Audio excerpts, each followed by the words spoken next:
So there are several main components to Jyotish that embody different meanings, symbols, archetypes, and they are, of course, all in flow. So we have the 9 planets that are mainly used in Jyotish, which are the visible planets. Some astrologers use the 3 outer planets too. I do sometimes. And then you have, they are moving around, they're rotating in endless permutations through 12 solar constellations and 27 lunar constellations. So there's this background of these sort of radiant star archetypes on 2 levels, one that's solar, one that's lunar. Then these are all going to be mapped onto an individual's horoscope, which has 12 houses, which really the houses pertain to times of day here on Earth more than anything else. They're diurnal. So there are 12 houses which each embody different meanings. And then there are planetary combinations that embody different meanings. Some of those are the same regardless of where everything else is, and some hinge very much on placements within an individual horoscope. So planetary yogas can be relative to the placement in a constellation, but are also usually relative to the placement in a house. Then the planets own different houses. So when you talk about planetary yogas, their house ownership brings together different meanings of different houses. There's planetary strength, which is based off a number of different parameters of a planet, some relative to where it's placed in a house and some relative to its strength in the sky, its speed of motion, etc., the fullness of the moon when it comes to the moon. So planetary strength becomes another factor in analysis.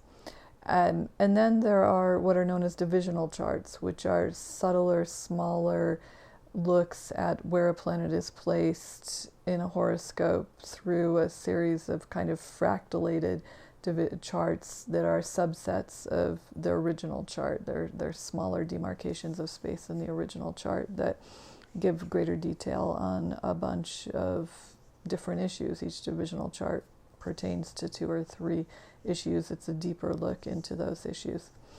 Then there are dashas, or planetary cycles. So different periods of a person's life are regarded as being more influenced by different planets. And there are many other things as well, but these are the major components of Jyotish that have to, in some sense, be mastered in order to learn the language of Jyotish and operate with it efficiently or effectively.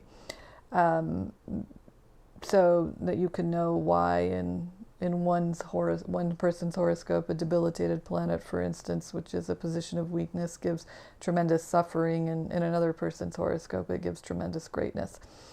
Both of these scenarios can happen depending on the ancillary factors. This can be frustrating for beginning students of Jyotish because, like everything else in life, the meaning of something in Jyotish is contextualized by all the surrounding circumstances. And so things don't tend to have a large degree of fixed meaning.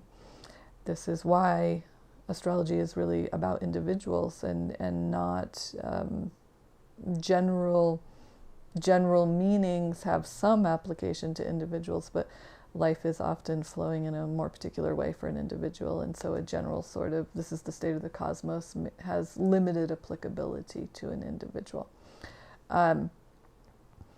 So in the beginning, like learning a foreign language, there has to be a willingness to put up with some amount of confusion and frustration as a system for how to prioritize things in chart analysis is developed by each individual.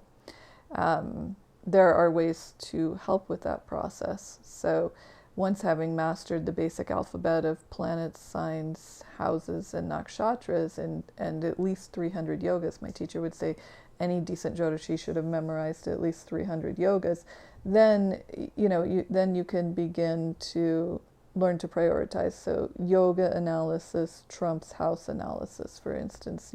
Planetary yogas give a bigger, more present result than the analysis of a house. The house analysis is subsidiary to yoga analysis.